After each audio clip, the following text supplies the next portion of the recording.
మరి తెలుగుదేశం పార్టీ అనంటే గతంలో లోకేష్ గారు ఒక పెద్ద ఫ్యాక్టరీ, నాయకులను తయారు చేసేటువంటి పెద్ద ఫ్యాక్టరీ.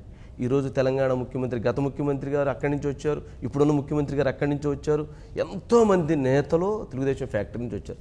కానీ ప్రస్తుతం తెలుగుదేశం ఫ్యాక్టరీలో ప్రొడక్షన్ పూర్తి స్థాయిలో తయారు కావట్లేదట్టుంది. ఎందుకని? నాయకులు తయారు కావట్లేదట్టుంది. ఎందుకని అంటే అది మీ ఆరోపణ మాత్రమే. ఈరోజు చూస్తే చాలామంది ఉప ముఖ్యమంత్రులు అయ్యారు, గ్రామ పార్టీ అధ్యక్షులు ఉప ముఖ్యమంత్రులు అయ్యారంటే that is the beauty of Telugu Desam party. అవును, బడుగు బలహీన వర్గాలకి నిజమైన ఆర్థిక రాజకీయ స్వాతంత్రం వచ్చిందంటే దానికి కారణం తెలుగుదేశం పార్టీ. అంటే అది గతంలో, ఇప్పుడు కూడా మీరు చూడండి, అనేక మందికి అవకాశాలు కల్పించారు.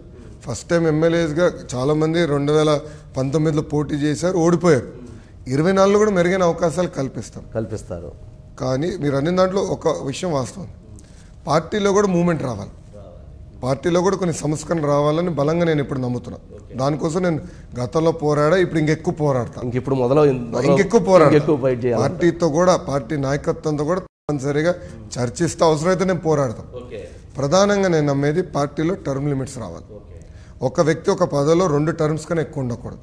సో నేను జాతీయ ప్రధాన కార్యదర్శిగా ఇది 3వ టర్మ్, కరెక్ట్ కాదు, 2 టర్మ్లే ఉండాలి. మీరు చేసింది తప్పని భావిస్తున్నారు? నేను చేసింది తప్పని భావిస్తున్నాను. నేను జాతీయ ప్రధాన కార్యదర్శిగా 2 సార్లు చేశాను.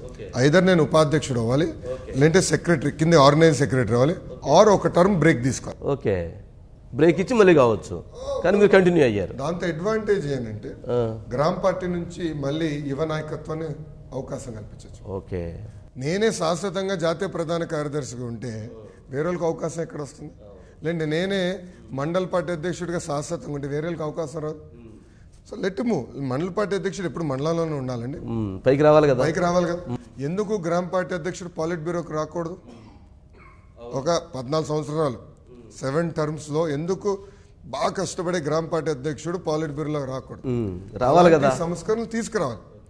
సో దానికి నేను కట్టుబడి ఉన్నా, దానికి నేను పార్టీలో యుద్ధం కూడా చేస్తాను, తీసుకురావడానికి చేస్తున్నా. కృషి కాదు, యుద్ధం చేస్తే యుద్ధం చేస్తే కానీ రిజల్ట్ రాదు కదా. ఎందుకంటే కౌంటర్ ఫోర్స్ ఎప్పుడు ఉంటుంది, ఏ వ్యవస్థలో అయినా స్టేటస్ కోకి కౌంటర్ ఫోర్స్ ఉంటుంది. సో పార్టీలో కూడా సంస్కరణలు తీసుకురావాలి, యువ నాయకత్వాన్ని ప్రోత్సహించాల్సిన అవసరం ఉందంటారు.